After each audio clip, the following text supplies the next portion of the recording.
Hello, I am Dr. Wendy Rowley, the creator of the Wonder of Human Design YouTube channel, and this is a new playlist series titled How to Engage with Your Spirit Guides. Let me make sure I have it correct.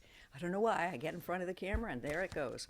How to engage with your spiritual guides. Yes, how to engage with your spiritual guides.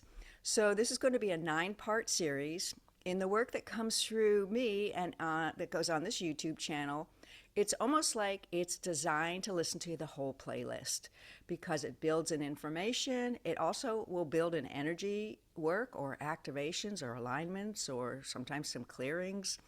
And it winds into a little bit of a story that makes more sense.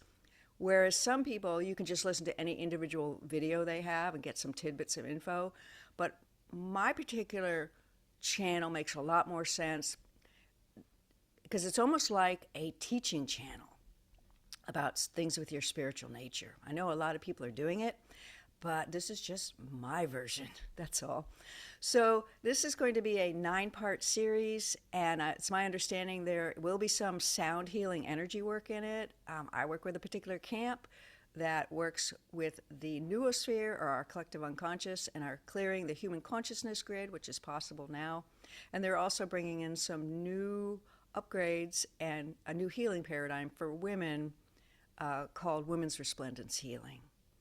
And within that are upgrades for women in their resplendence, because it's a whole story and it needs it. Okay, and the Great Global Healing Party is related to all the work, so they kind of go together.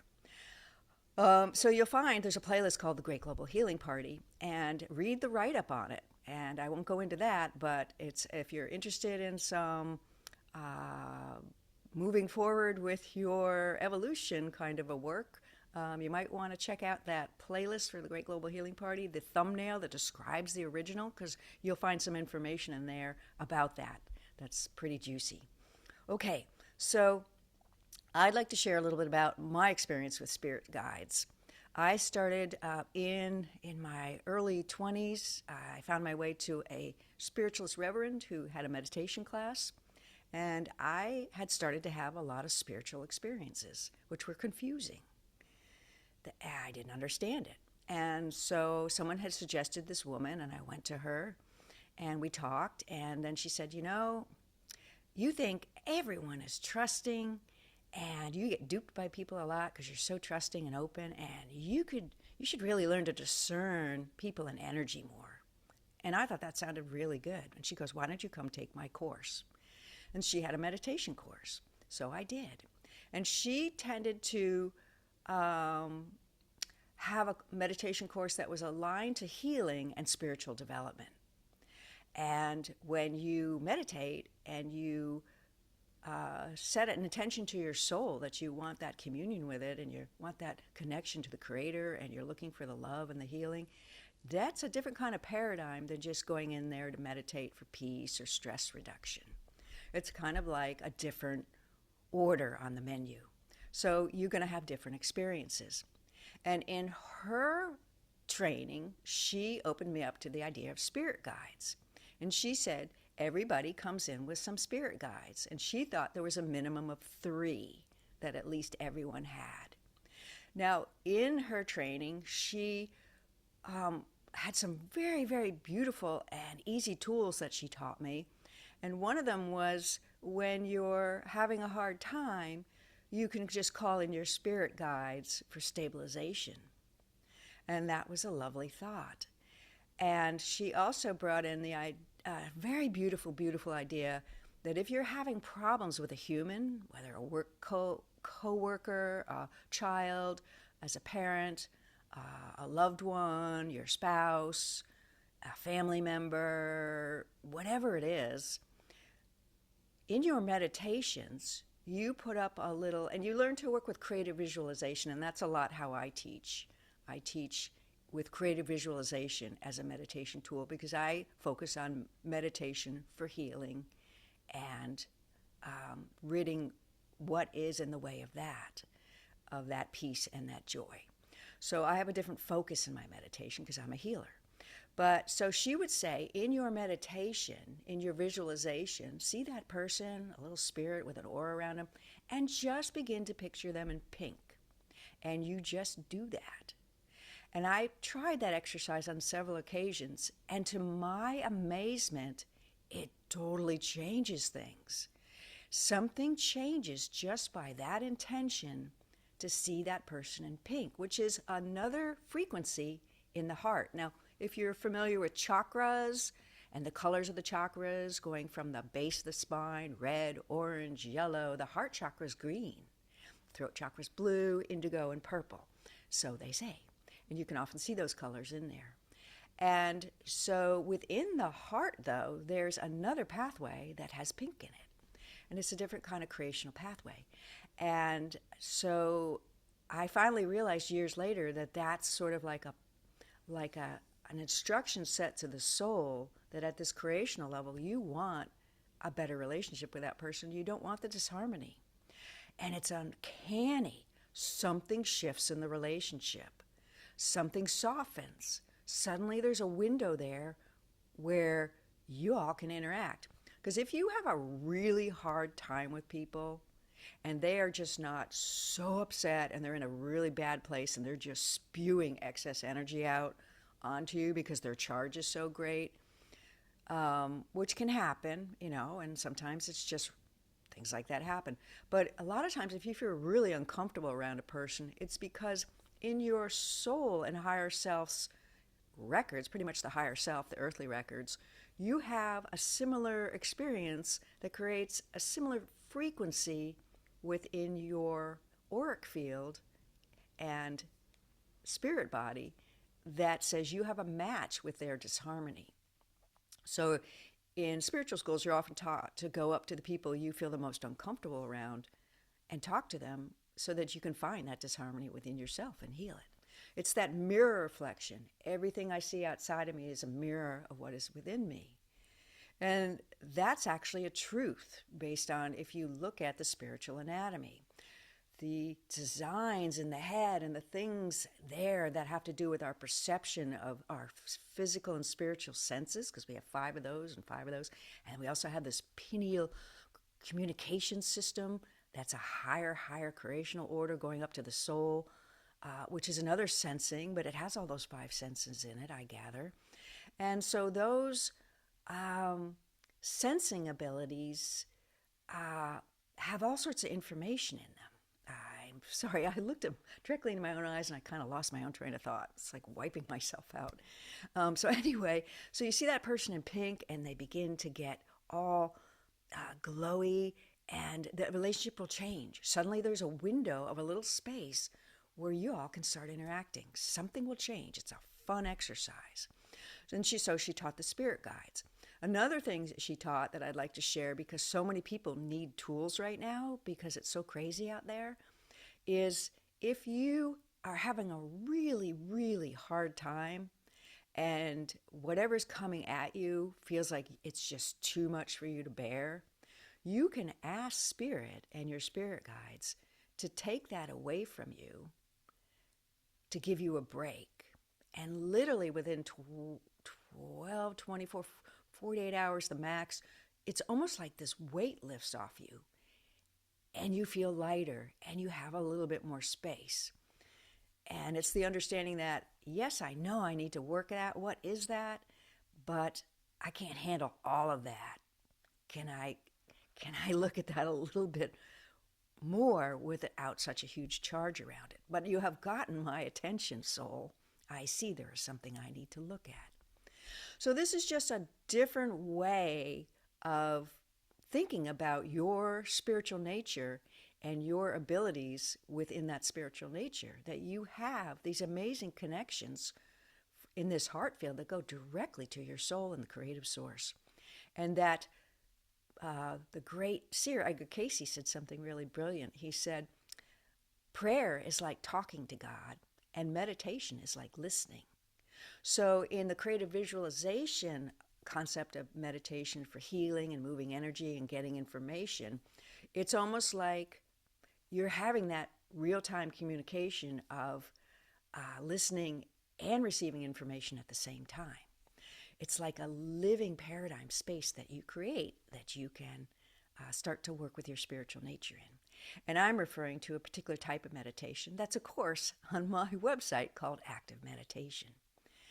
And it's got all the basics in it and a lot of juicy information. And it's a course that you can go back to and revisit and go into as much as you want at a very nominal price. So I do, in the training that I do and in the Great Global Healing Party, we're starting these meditations. In the workshops I do, we do these meditations. So for those that want to go deeper, there's that course. So those are my experiences with spirit guides, personally. And now Aliania is a different type of a level of a spirit guide. And so what she's going to do is she's going to fill in the other side of the veil's perspective of spirit guides. And I'm hoping because I've mined the Akash, read books, tried to figure out all the levels. How many levels of spirit guides? How many guides? What's appropriate? How do we know when it should just be us in our communion with the Creator? And how do we know when we should work with a spirit guide? I do have a lot of questions. So I'm hoping she fills out the paradigm for us in a complete way. All right, I'm going to get out of the way and let's see what Aliania of Cosmic Service has to say regarding spirit guides. Because this camp is actually the camp that brought in the old Lemurian meditation that is in active meditation, of working with your creative visualizations, abilities, and your spiritual nature to move energy and heal with basically light, sound, and color. And you don't necessarily have to be clairvoyant to do it, but you will most likely branch into clairvoyance in doing it, because everyone has the ability to see with their spiritual nature in their clairvoyance, in their spiritual sensing, seeing. And it's just sometimes lifetimes of blocks that need to be cleared. And that is well known. It's on the web. A lot of people say that. Okay, here we go. Let's see what she has to say. Oh, good day to you, dearest beings of light. This is Aliania of Cosmic Service, Palladian Mother of Sound. How does it happen with this one? We've seen people channel on the web, and it's so different with everyone. Why is this one so different? It's like I'm here, but then I'm not. We have a little bit of an arrangement where there's a unique channel that you can come into and just drop into the throat, but she is completely aware of everything that is being said, and she is not pushed out of her spirit body like the old form of channeling. And this is called high channeling. And a lot of people do it, but they don't tell you, and they just look like it's them, because it very much looks like it's her. If you watch her earlier videos, we actually on purpose came in through the old Lemurian way of channeling and evolved to this on purpose so that people could see the difference. And this paradigm of her website is what she said, but it's also very many other things. And we would like to briefly talk about that. This website and her channel is like a soul kitchen. Her work is a soul kitchen. Within the work she does, because it's soul to soul, people can show up at various events or various things, and their soul will actually give them things unique for them in some of her work. It's like a soul kitchen, and we say that in the Great Global Healing Party. But now we would like to also say, with the work that's coming forward that she has graciously agreed to do, there is a soul kitchen at all these live events she will be doing. And we're not sure if the first one this June will be live at a physical event, a physical venue, or if it's going to be simply a website event on YouTube, free. But it's going to be one or the other. But we're going to go forward no matter what. But she has a co-relationship with someone else, and she's just trying to figure out if that's going to come into a paradigm together. And so she is just waiting for a yay or nay, because she said, I want to know now. It's time to go forward or not. And so she's pushing the envelope on that one, and that's a good thing. And that's mysterious and strange and vague, and we have to leave it that way. But just so you know, if you've seen this one's work and how it evolves and some of her stuff, there's a huge shift that goes on. Okay, so let's talk about spirit guides. it is true. Everyone comes in with at least 3 spirit guides. Why is that? What have we been saying recently, if you followed this work? That when you come into the planet, you plug into 3 major energetic forces and consciousnesses. You plug into Gaia, you plug into the divine intelligence of the creative source, what you call God or source, and you plug into what's called the Christ evolutionary healing force, which is also termed the Christ healing spirit body, not to be confused with the Master Yeshua, who maybe worked with this. That's all we're going to say about that. And it's on your left side of the body. It can appear as a blue sheath. And then on your right side is your higher self. And these don't come completely into the spirit body. They look like they're kind of half in and half out. And this one has seen the Christ healing spirit body for a long time, but she actually thought it was a being not related.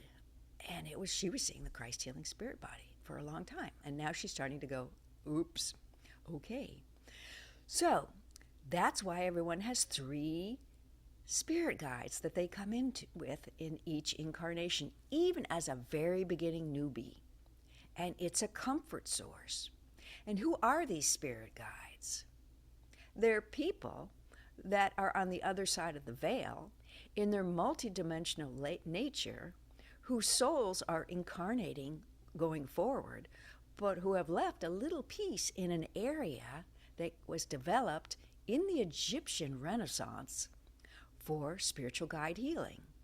And it was the beginning of a system that was put in place from the end of Egypt till now to give comfort and succor as you went into more difficult and concentrated planetary energies to get to now. So those spirit guides are in each of those consciousnesses. You have a spirit guide for Gaia, you have a spirit guide for divine intelligence, and you have a spirit guide for the Christ healing spirit body.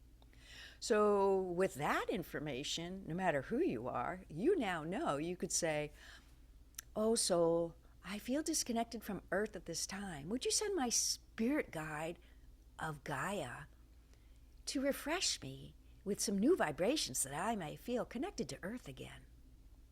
Or to the divine intelligence of the source, or to the Christ healing, the Christ force, or the Christ healing spirit body, or my soul and my own healing ability. Another way to think of that. So those are 3 basic things you can do with those healing spirit guides.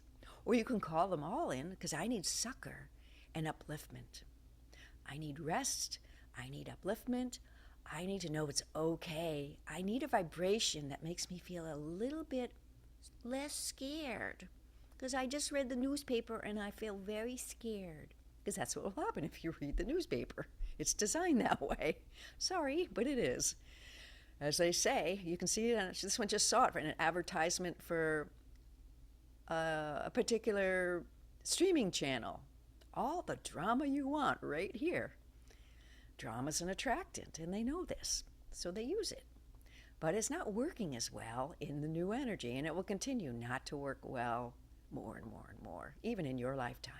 But we also are in a perspective of millions of years of evolution. So we'll try to be clear when we're talking about millions of years, 500 years versus now. Okay, so that's one thing you could do with and know about with your spirit guides. So what else goes on with spirit guides? This one went to a training school for 5 years, and then she went back and took some workshops that were now available online at a sister school. And she learned how to work with these spirit guides in healing. And those spirit guides can come down into your spirit body and do healing work. It's amazing. They can clear out chakras, your earth energy, your cosmic energy. They can clear out, create a female energy. They can clear out ancestral energy. They can clear out a lot at a layer that you can't reach. But that's tricky stuff. It requires training. It requires a lot of meditation and being in the right space and getting your energy running and la. And not everyone's willing to do that. The problem with that system from Egypt till now is it had the ability to be corrupted. So you've got people who are older souls who have Christ healing spirit bodies that have corruptions in them from foolers who pretended to be human spirit guides but were not. And a human has no way of knowing that because they're going in with good intention with the best and highest good. Now, this does not happen now, but in times between ancient Egypt and now, when everything was energetically different, you were at different setups. Things were not where they are now. The noosphere was not where we are now, which is the collective consciousness around the periphery of the planet. We talk a lot about that. That's our field of work. And so things were not the same, and it was easier to get those corruptions. So we do not want anyone to feel afraid. Those corruptions are not happening in the time you're in now, because this one was afraid it happened to her, and we even want her to know that. And it's not true. That was from the past. So if you have any sense of that, that's where it's coming from, your past. Pretty much where you are now and the evolution that's happening, there won't be the ability to have corruptions anymore. And that's a good thing. And that needs to happen. In a planetary system, it has to become a pure, moving forward enlightenment system, or you'll never get there. So that system that got corrupted is known that that would happen because the solutions are here now. So that's another way of working with spirit guides, and she's had some experience with that, and she know they got at levels that she could not reach. So we're going to quote someone now. There's a fellow named Lee Carroll who channels a being called Cryon. Beautiful, beautiful information. This one listened to him for a long time, and it helped her a lot when she really needed to be uplifted. And she would like to do a shout out and say thank you to that camp for all that they did, and when she needed that. And he said, she wants to get out of the way. She's starting to think. We're going into memory there. He said that you only have to clear 50% of your karmic akash, and then help arrives for the rest. Now, this one has also read the same thing, basically, through the American prophet and seer Edgar Cayce, and through another adept of the early 1900s named Rudolf Steiner, who is very well known in Europe. He's the father of biodynamic agriculture, the Waldorf schools, and lots of juicy information. And he actually describes the evolutionary process very well. And so there's another level of spirit guides, and that's the ones like us who follow the divine intelligence of the creative source, if you can have trust and faith in that, and we take someone into another level of evolution. And we're going to quote something from Rudolf Steiner, and we don't mean to sound scary.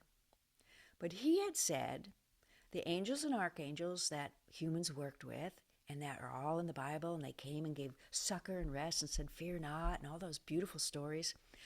Rudolf Steiner said, and we're going to validate, they are up at the periphery of the noosphere doing larger work now. They have finished with the creation of the human form and the organ systems, and they are up there. And they're not so interested in this level down here where you are. But the higher creational beings, such as us, that work with them, fill the void for a large part of evolution. And so we work with them as kind of a conduit from the noosphere here to you. And that goes on in evolution for probably in your planetary system, based on what we see you're going, and this is an estimate, guesstimate, but based on our system and what we went through, because our soul's records are here in your planetary grid system, which is why we know who we are and what our spiritual development was. So we, based on our system, we took a lot longer. You all are doing it faster. And we estimate that ability that we're speaking about will be there in approximately, we think, about 1 million years from now. That's a long time, I know, but Our planetary system is far older than yours. And you're a newbie. You're a newbie planet, and you're moving along fast. Okay, so we're just going to say that. Okay, so this one's like, I don't even remember what you're talking about. Wait a minute, where are we? Where are we? We're talking about the level of spirit guides, and what we're saying is for about the next million years, the spirit guide interim level will be taken care of by higher creational beings until the archangels and angels and Arakai come back down to humans again for another level of development. And the same thing happened in our planetary system. So this is far out. This one's information stretches from galactic all the way down to the body and what can you do now. And that's just the way it is. So that's another level of healing guides. And this level of healing guides is a little bit more on the level of evolution. Where's there an individual who's at a point where they can work the system and help? And that's kind of how the higher guides choose, because they choose the people. And you just work your energy, get yourself ready, have tons of lifetimes, evolve. And then there's a certain point where you have what's called a manifestational lifetime. And everyone has these in the design of the earth. We're all learning, we're all growing, we're all becoming masters. And this one likes to say, no matter where you are, you're in the middle. There's always going to be people behind you who are just starting, and there's people ahead of you who are more advanced. So there is no adept, there is no master, there is no nothing. It's just a conveyor belt, and we move along it, and everyone's sort of equal, basically, when you think about it. And so that's a beautiful way to think about it. And so this ability to work with higher creational beings is pretty much decided on the other side of the veil, based on soul group training, soul mission, work for the planet, because you have different levels of soul missions. You have soul missions for an entire planetary system. You have soul missions for your particular soul's incarnational patterns. And then you have a soul mission for each lifetime. And so those are 3 levels of soul missions. And what do you think? 3 levels of consciousness. That's where that comes through. And let's just describe that. Where would each one be? Well, wouldn't Gaia, the earth, be your mission in this lifetime? Makes sense.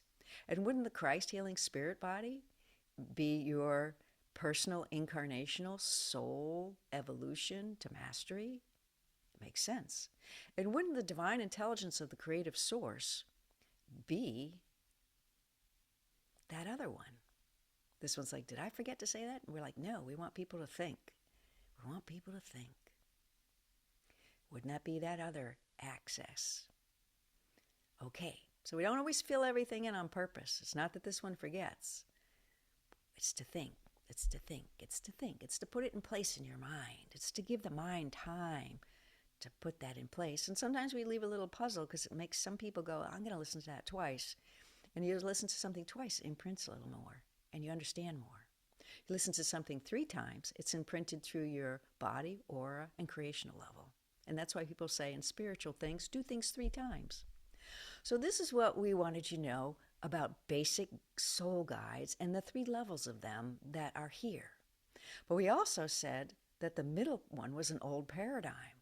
So what's going to change? We're going to talk about that in the second video. Peace be with you. You are dearly loved, and expect benevolence in all you do. Okay, I'm Dr. Wendy Rowley, and that was great validation. I appreciate that detail, and I'll see you in the next episode. We try to keep these short and sweet so you can come in, get a little like, that was yummy, and then go off on your busy day. Bye-bye.